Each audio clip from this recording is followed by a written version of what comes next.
All right. Welcome back to Student of the Game podcast. Thank you all for tuning in. Today we're going to talk about The Batman. All right, The Batman, let me tell you something about this movie. Man. I felt like it had the potential to be better. Okay. I thought the movie was okay, but I felt like it could have been a whole lot better. A whole lot better. Um, I felt like the movie was way too long. 3 hours? You couldn't sum this up in 3 hours? Like, it's some movies where, okay, you get it. Why you understand why it's 3 hours. Endgame, Infinity War, I understand why it's close to 3 hours. The Godfather movie, I understand why it's 3 hours. Okay. What's another movie? The Lord of the Rings, each Lord of the Rings film, even the Hobbit movies, I understand why it's 3 hours. Okay. It's a lot of story to tell. But the thing about it is with the Batman, they could have summed this movie up in 90 minutes. And I'm not saying it should have been 90 minutes, but it should not have been like more than 110 minutes. It should not have been. All right. Maybe 2 hours.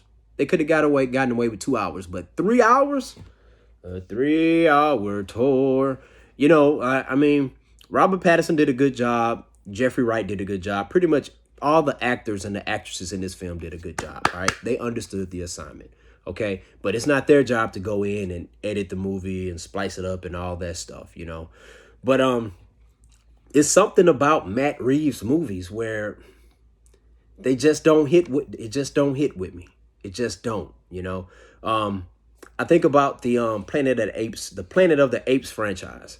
Okay. The Planet of the Apes movies, I enjoyed the first one. I thought the first one was awesome. The second one and the third one, I thought it had potential to be epic, but to me, it had a good storyline, but there was something missing. And when I think about it with the Batman, okay, I felt like they was trying too hard to be like Seven. Listen, if you're gonna be like Seven, you need to go all the way, okay? Or if you're gonna be like Saw or Usual Suspects, okay?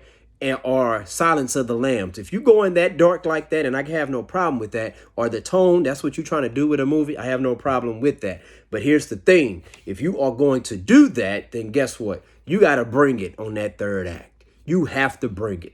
Think about The Usual Suspects, Seven, the first Saw movie. Guess what?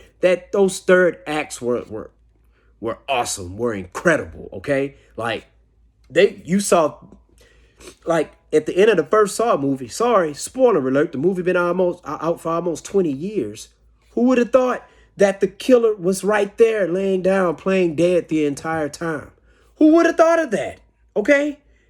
The Usual Suspects. Sorry, this movie been out for almost 30 years. Spoiler alert. Who would have thought that Virgil, played by Kevin Spacey, was Kaiser Soze? Okay? Didn't see it coming. Never saw it coming. All right. What's the other movie that I said? Seven. Oh my goodness. This movie been out almost 30 years also. Spoiler alert. Who would have thought that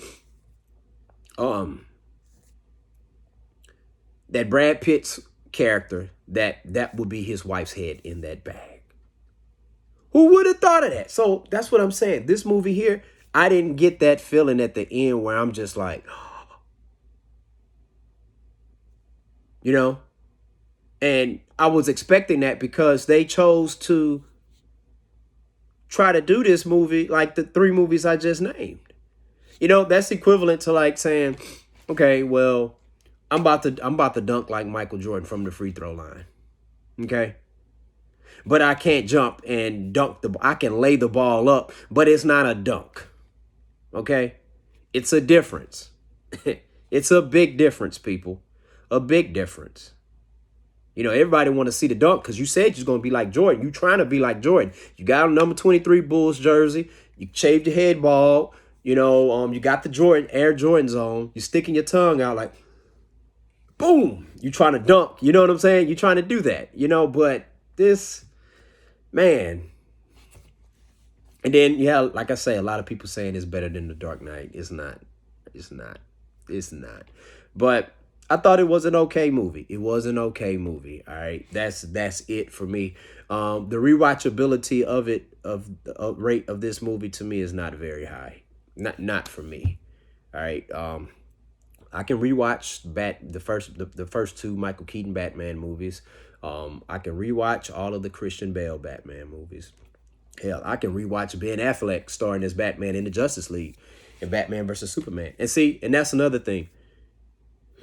I felt like the Ben Affleck movie that we could have gotten, that he would have directed and he would have been Batman, Bruce Wayne, I felt like that would have been a lot better than this movie.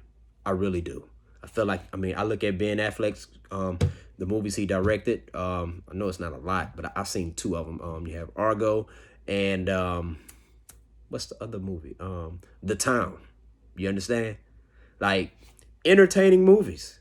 Okay? I think Argo was about almost 3 hours long. Entertaining. Okay? Like, I'm locked and loaded. I'm all into the story. Okay? But the Batman scale to 1 to 10, I give it a 6. I give it a 6. I feel like it could have been a whole lot better. All right? So that's my review for the Batman. Share your thoughts in the comment section below and let me know, what did you think about the Batman? Did you like it or did you not like it? Tell me your reason why. Once again, thank you all for tuning in. Student of the Game podcast. Peace out. Hit that like and subscribe button too. Free of charge.